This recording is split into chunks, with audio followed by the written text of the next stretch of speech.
Tricky యాప్స్కి స్వాగతం. Bar chart. ఇప్పుడు మనం బార్ చార్ట్స్ చాప్టర్ నుంచి key points and important formulae తెలుసుకుందాం.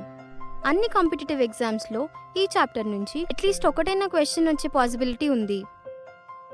Stacked or subdivided bar charts.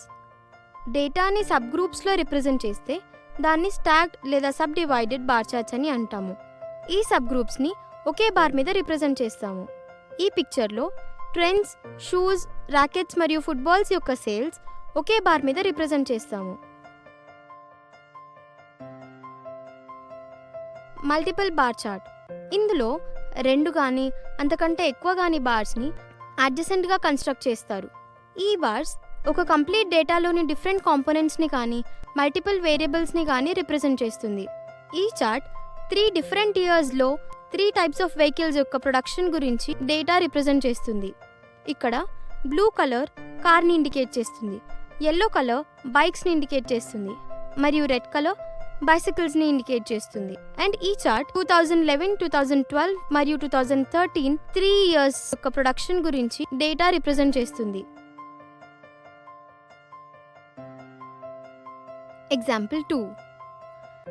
ఈ పిక్చర్లోని హిస్టోగ్రామ్ ఒక కాలేజ్లోని 50 స్టూడెంట్స్ యొక్క మార్క్స్ డిస్ట్రిబ్యూషన్ని రిప్రజెంట్ చేస్తుంది.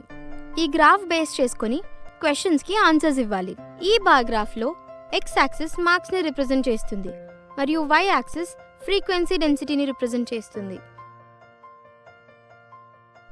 ప్రాబ్లం 3. 40.5 నుండి 60.5 వరకు మార్క్స్ తెచ్చుకున్న స్టూడెంట్స్ యొక్క పర్సంటేజ్ కనుక్కుందాం. సొల్యూషన్ చూద్దాం. 40.5 నుండి 60.5 మధ్యలో వచ్చిన students 15 + 20 that is 35. Total number of students అంటే 5 + 15 + 20 + 5 + 5 అంటే 50. So percentage is equal to 35/50 × 100 that is 70%. So required percentage is equal to 70%. Example 3. పిక్చర్లో ఉన్న బార్ డయాగ్రామ్ని అనలైజ్ చేసి క్వశ్చన్స్ని ఆన్సర్ చేద్దాం. ఈ బార్ డయాగ్రామ్ ఇండియా యొక్క బిస్కెట్ ఎక్స్పోర్ట్ని రిప్రజెంట్ చేస్తుంది. ఎక్స్ యాక్సిస్ ఇయర్స్ని రిప్రజెంట్ చేస్తుంది మరియు వై యాక్సిస్ ఫ్రీక్వెన్సీ డెన్సిటీని రిప్రజెంట్ చేస్తుంది. ఈ చార్ట్లో బ్లూ బార్ క్వాంటిటీని రిప్రజెంట్ చేస్తుంది, ఇవి లాక్ టన్స్లో ఉన్నాయి, మరియు ఎల్లో బార్ వాల్యూని రిప్రజెంట్ చేస్తుంది, ఇది క్రోర్స్లో ఉన్నాయి. ప్రాబ్లం 4. 2005 కంటే 2006లో ఎక్స్పోర్ట్ క్వాంటిటీ ఎంత % డ్రాప్ అయింది? సొల్యూషన్ చూద్దాం.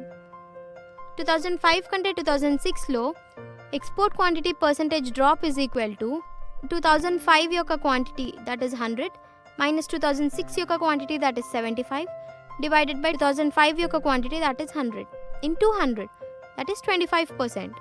సో ఎక్స్పోర్ట్ క్వాంటిటీలో percentage drop is equal to 25%. Thanks for watching. For full videos, download our app from the Play Store.